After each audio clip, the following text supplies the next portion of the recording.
This is Lesson 4 of Module 2 of the Basic Angel Magic course. This is an introduction to Esoteric Astrology. At the core practice of esoteric astrology lies angel magic, and that's rooted in ancient wisdom of the Magi. My teacher frequently stressed that one of the primary purposes of working angel magic is to transcend passive acceptance of planetary forces. She likened this process to how yeast bubbles rise and separate themselves from unleavened dough. And in the same way, we are to rise above the cycles of birth and death, freeing ourselves to step into mastery and liberation. Magical astrology teaches us the interplay between the planetary angels and the harmony of the universe. The sun, moon, and planets mirror humanity's design. The sun and moon are essential starting points for magical astrology, and these in astrology are known as the luminaries. The sun embodies individuality and the essence of our core identity. It represents the traits that define who we are at our core. Physically, it governs vital aspects such as the spinal column, the heart, and our life force. From the Earth's perspective, the sun's annual journey through the zodiac symbolizes the ongoing evolution of our souls. In contrast, the moon reflects the subconscious or deep mind, and the deep mind shapes our instincts, our impulses, and our emotional development. The deep mind is responsible for our temperament, our imagination, and the ever-changing tides of our emotions. Month to month, the moon's movement through the zodiac influences personal growth and life events. The moon imparts lessons on emotional transformation and growth. Together, the sun and moon create a unified influence in our lives, one focused on physical and character growth, and the other on emotional and spiritual development. Their alignments, particularly during eclipses, often mark pivotal life events, urging us toward self-improvement and alignment with our higher purpose. The sun and moon's positions in a natal chart reveal the nature of these inherent strengths and weaknesses and their role in shaping our evolution. In angel magic, all life is said to originate from starlight, with the sun, moon, and stars symbolizing forces that shape creation. Solar energy, representing the father and connected to the spine and generative organs, merges with lunar energy, representing the mother's nurturing essence linked to the womb. This balance between solar and lunar energies forms the very foundation of existence. Your sun sign governs your outward experiences and conscious sense of self. Your moon sign influences your emotional world and your inner journey. According to tradition, the Creator aligned the sun and moon at your birth, setting the foundation for your growth and purpose in this lifetime. Together, these celestial forces guide you toward a deeper understanding of who you are and your place in the universe. In the perspective of magical astrology, there are no good or bad placements in a birth chart. Each alignment perfectly suits your unique role and journey. Your chart represents a personalized curriculum, a path designed for you to embrace, master, and evolve into adeptship. So let's talk about the laws of gender and the laws of polarity. Life's harmony is rooted in the delicate balance between two fundamental energies, the masculine and the feminine, symbolized for us on this planet by the sun and the moon. These complementary forces form the foundations of creation and existence, beautifully embodied by the symbol of an equal-armed cross. The vertical line of the equal-armed cross represents solar energy, a dynamic, creative, masculine force. The sun, often revered as the father or the god, radiates its molten essence into the cosmos, shaping celestial bodies of the solar system, much like a human father's role in the procreation of a human body. In contrast, the horizontal line signifies lunar energy, the nurturing, receptive, and feminine force, the Shekinah. At their intersection lies the union of solar energy and lunar energy. Solar energy being light radiated and lunar energy being light reflected. This achieves perfect harmony. This interplay of forces is the cornerstone of all creation and a profound testament to the balance that sustains all existence. The origins of life are deeply connected to the balance of these solar and lunar energies working in harmony. In magical theory, the sun and moon are revered as the keepers of life, shaping celestial movements and human experiences.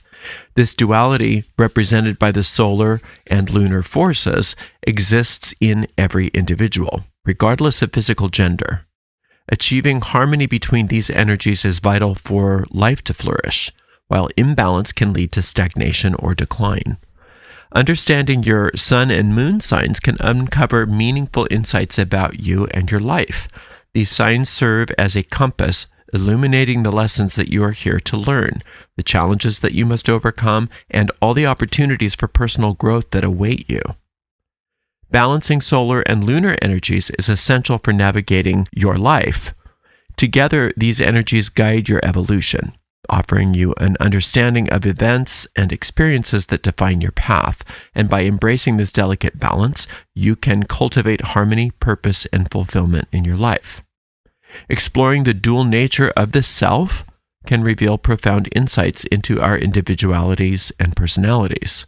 The sun sign represents the essence of who you are on a conscious level. The moon sign shows the self of the unconscious realms, shaping our intricate world. Each zodiac sign carries a higher nature, reflecting the strengths that we are meant to embrace, and also a shadow side, highlighting the weaknesses that we are here to overcome. I've included a list of strengths and weaknesses of each sun sign and each moon sign, and that's included in your lesson, so I won't go over them in the lecture. The moon phases and eclipses are the most important planetary transits to consider for magical work. It's easy to get bogged down in the details of planetary movements, but in my personal practice, I keep everything very simple. I focus on the sun's movement through the houses in my chart, and I track where the full moon and dark moons occur each month and where they pass through in my chart. Understanding which house the sun, full, and dark moons occupy provides an overview of the monthly planetary weather. Now, if you enjoy tracking all of your planetary transits and aspects, that's absolutely fine. But for me, I rely on my angels to guide me through everything without me needing to know anything about all of these transits. Some events like Mercury retrograde or Saturn returns tend to create unnecessary worry and often become self-fulfilling prophecies for many people who follow them. And I personally just focus on the most basic of transits as they hold relevance for timing my magical work. And that's what's most important for me. Many ancient magi believed that eclipses disrupt the balance between solar and lunar energies, leading to profound shifts in human lives. During an eclipse, the temporary, quote, darkening of the light can heighten less desirable traits in our nature, which thus influences our behavior. The effects of an eclipse vary depending on the zodiacal sign in which it occurs. Historically, eclipses have been shrouded in mystery and fear.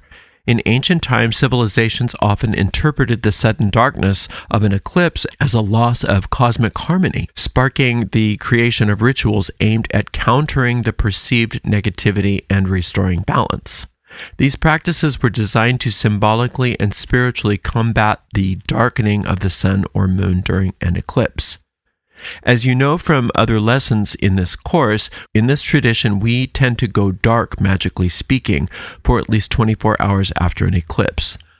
However, there is a ritual that is to be performed during an eclipse. This ritual actually begins 1 hour before the eclipse and requires a lamp or candle dedicated to the sun and moon. To commence the ritual, the flame is lit while reciting an incantation. The flame then remains burning throughout the eclipse and for an additional 8 hours after its conclusion. If a flame begins to dim during this ritual, a new one must be lit from the original one. Importantly, the flame should never be extinguished manually. It must be allowed to burn out naturally. This act of sustaining light carries both spiritual and symbolic significance, representing resistance to darkness and alignment with the Creator's enduring brilliance. This ceremony can be performed during both the solar and lunar eclipses, and it follows the same process. The act of creating light is a powerful symbol of knowledge, wisdom, and creativity. It serves as a reminder to remain vigilant, resist our lower instincts, and embrace clarity and purpose during moments of cosmic and personal shadow. Eclipses, which temporarily dim the light, also symbolically obscure human intellect and self-awareness. Ancient fears of darkness and the sense of losing control during eclipses echo this deeper symbolic interpretation. By creating light during an eclipse, we counteract these effects and realign ourselves with a higher purpose. This practice serves as a potent reminder to strive toward our higher natures, even when faced with moments of darkness. This ancient ritual of bringing light to an eclipse is a simple yet profound symbol of the triumph over darkness, the preservation of wisdom and creativity, and the pursuit of our best selves. By embracing this tradition, we can transform uncertainty into opportunity for growth and alignment with higher ideals. My teacher described Ezekiel's concept of wheels within wheels, which offers a fascinating way to see the interconnectedness of life and the cosmos. These so-called wheels, whether celestial or human, all operate under the same universal laws, reflecting the harmony and order inherent in the universe. In this vast expanse of the universe, celestial movements beautifully embody the wheels within wheels concept. For example, the Earth's orbit around the Sun dictates the changing seasons, while its rotation on its axis brings day and night. The Moon, with its synchronized rotation and orbit around the Earth, adds another layer to this cosmic choreography. These patterns, planets orbiting the Sun, the Moon orbiting the Earth, and Earth's own rotation, mirror the cycles of human life. And this perspective of life from birth to death can be seen as its own orbit, underscoring the cyclical nature of existence. Astrology ties this cosmic interplay directly to human life, particularly through horoscopes determined at the moment of birth. A common question arises about how premature births might impact horoscopes. Regardless of the circumstances of birth, astrology holds that all life begins with the first breath. Your moon sign plays a very important role in shaping your spiritual path. The angel associated with your moon sign channels its unique strengths to guide, support, and nurture your growth. While the strength of your moon sign reflects your most positive attributes, its weaknesses may reveal hidden flaws or less desirable tendencies. Your moon angel works to amplify your strengths, empowering you to use them with purpose while helping you to address and overcome your weaknesses. These weaknesses can seem to be magnified during a lunar eclipse, allowing less favorable aspects of your personality to surface. Such moments can lead to misjudgments and challenges.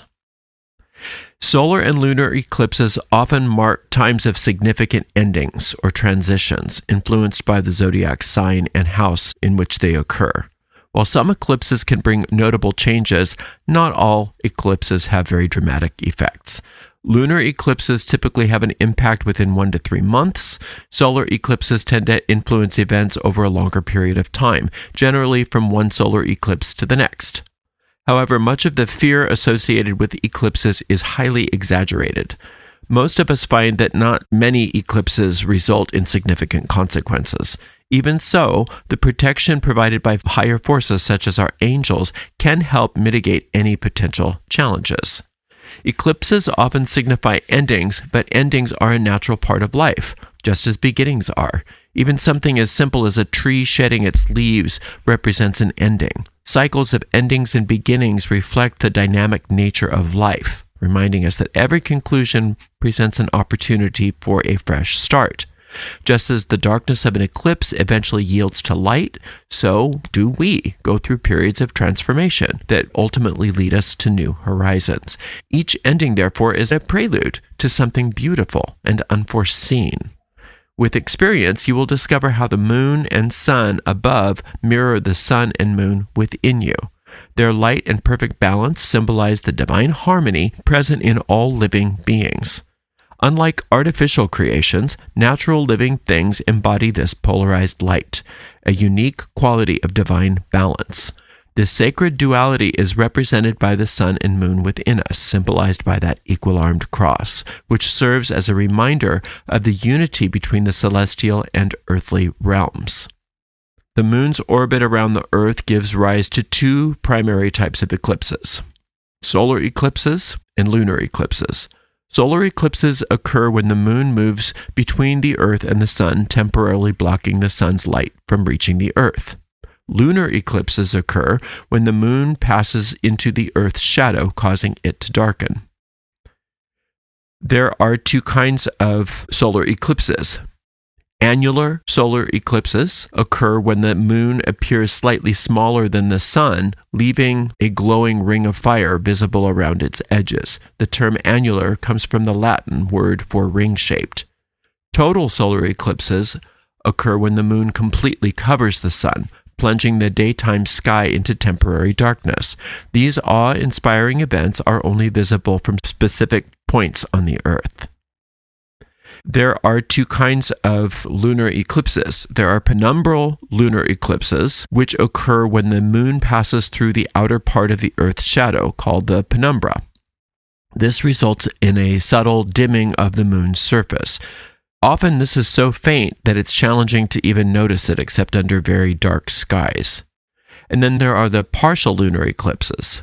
During a partial lunar eclipse, only a portion of the moon enters the Earth's central shadow, the umbra. The visibility and intensity of this eclipse depends on how much of the moon is shadowed. Each type of eclipse reveals the intricate dance between the Earth, moon, and sun, offering a fascinating glimpse into the celestial mechanics. We approach eclipses with intention, caution, and the aid of angelic guidance to navigate these celestial shifts with grace and resilience. Lighting a flame, as we've said, is meaningful. It symbolizes creation, protection, and a call for divine assistance. Angels, beings of light, are drawn to these rituals, which become especially potent during eclipses. Here are the rituals for eclipses. They require careful timing to effectively harness their energy. Begin your ritual by lighting a flame 1 hour before the scheduled eclipse. Let the flame burn for at least 8 hours or up to 24 hours afterward. To ensure accuracy, consult an ephemeris for an exact eclipse date and time. While partial eclipses tend to be less intense than total eclipses, the timing rules apply the same. I usually use a small jar candle for an eclipse ritual, or a votive in a glass holder. Sometimes I will put the candles in a larger bowl or pan of water just to have some extra protection. If you're using smaller candles, remember you're going to have to keep an eye on it because you don't want the candle to go out before the ritual is completed. So if you're needing more than one candle, make sure you light the new candle off the light of the old candle. I just tend to burn candles that are big enough to last for the 8 to 24 hour period, but not so big that they keep burning and burning.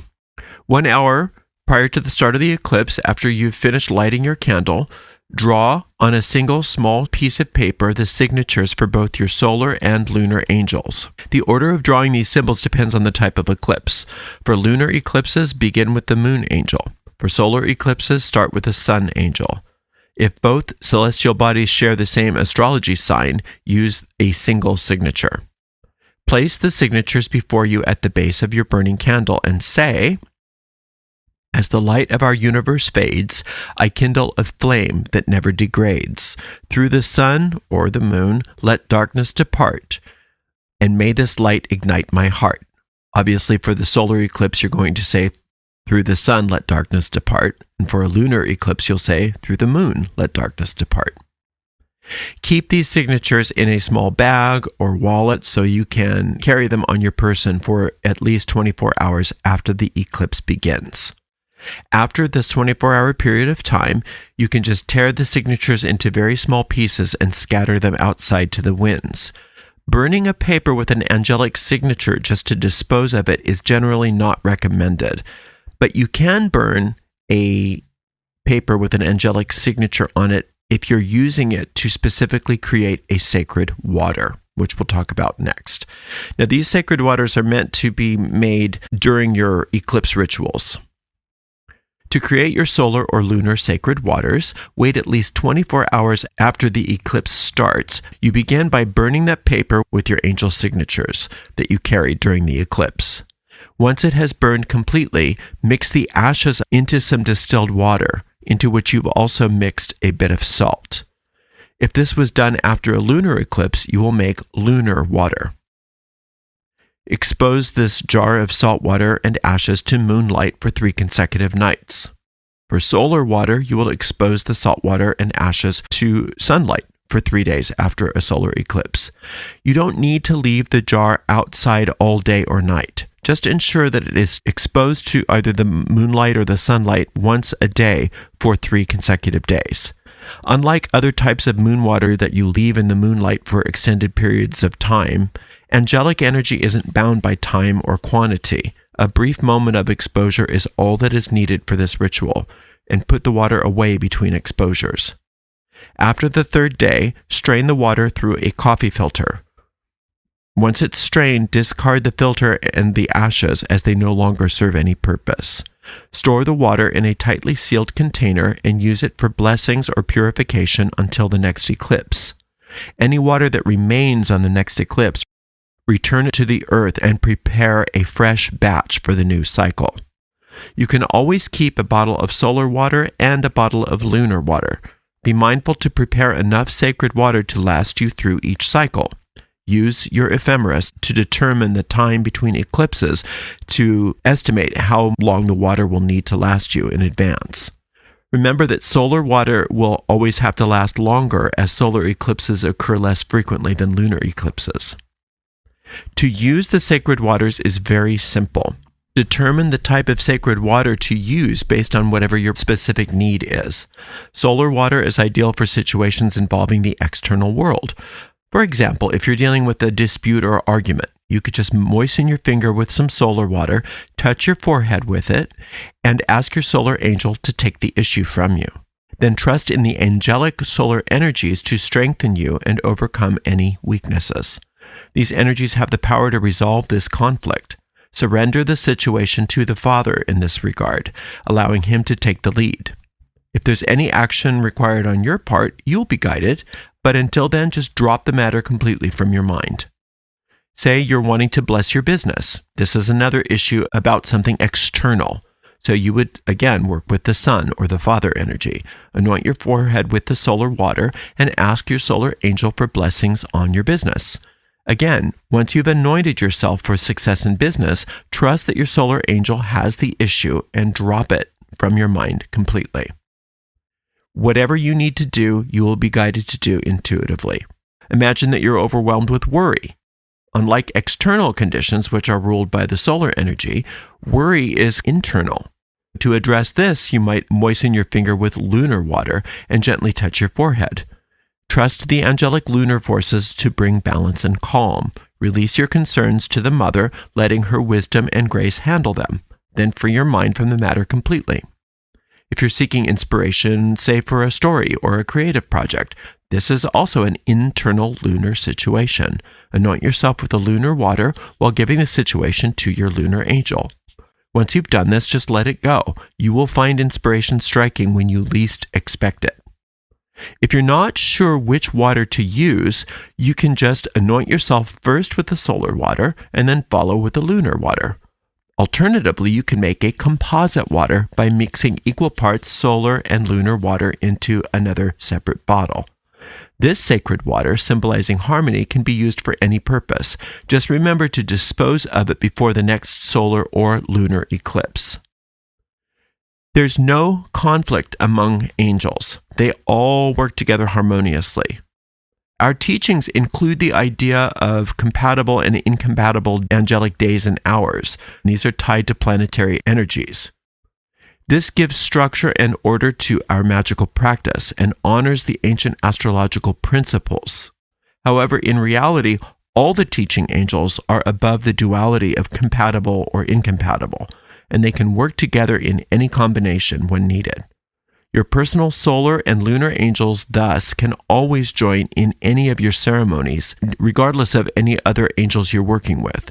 Using their sacred waters is a meaningful way to honor their presence in all of your ceremonies. Remember that sacred waters are your personal holy tools. They are imbued with celestial energy and should always be treated with respect. When used thoughtfully, they align seamlessly with divine energies, offering countless possibilities for connecting with angelic guidance. Just a small drop on your forehead is one of the most effective ways to focus your intent and entrust your purpose to the divine, whether you feel drawn to the Father, Mother, or both. Even the smallest amount of sacred water can last for months. A few drops are enough to bless yourself at any time. For example, if you wanted to add some to your bath, just a few drops is plenty. The power of sacred water lies in your intention and purpose, not in the quantity of water you're using. Using more doesn't increase its effectiveness. Sacred waters can be incorporated into daily blessings, meditation, or special rituals, offering a meaningful way to enhance your angelic magical practice. Self-anointing is usually the most impactful way to employ these waters, as it strengthens your bond with your angels who are always there to guide and support you. Blessing objects with these waters is another way to channel their energy, but I've found that anointing myself yields better results than anointing an object. You can create substitutes for these sacred waters if the next eclipse feels too far away. To make a solar water, burn the signature of your solar and lunar angels together on a Sunday during the waxing moon. For moon water, burn the seals of your angels on a Monday during the waxing moon. Use the ashes to prepare the water following the same method just outlined. Any remaining solar or moon water should be respectfully discarded into the earth just before the next corresponding eclipse. If you can't burn the papers, just use plain salt water. Don't add ashes to it. In that case, you would place the bottle of salt water on top of the angel signatures while exposing the water to the sunlight or the moonlight, as described before. These sacred waters are specifically attuned to you. For this reason, they're not intended to be used on other people. The guidance of your teaching angels is a tool for your personal growth. By focusing on your own goals and lessons, and as your positive energy expands, it naturally uplifts those around you without your needing to direct your power toward them intentionally. Instead, focus on your magic and trust that your light and progress will naturally lift those around you without any effort on your part. These sacred and simple rituals call upon the guidance and protection of your guardian angels, offering a shield against any possible disruptive effects of eclipses. Beyond safeguarding, they dispel negativity and attract good fortune, and reveal the power of divine magic to rise above the influence of any celestial event. Thank you so much for spending some time with me today. Till next time, blessed be.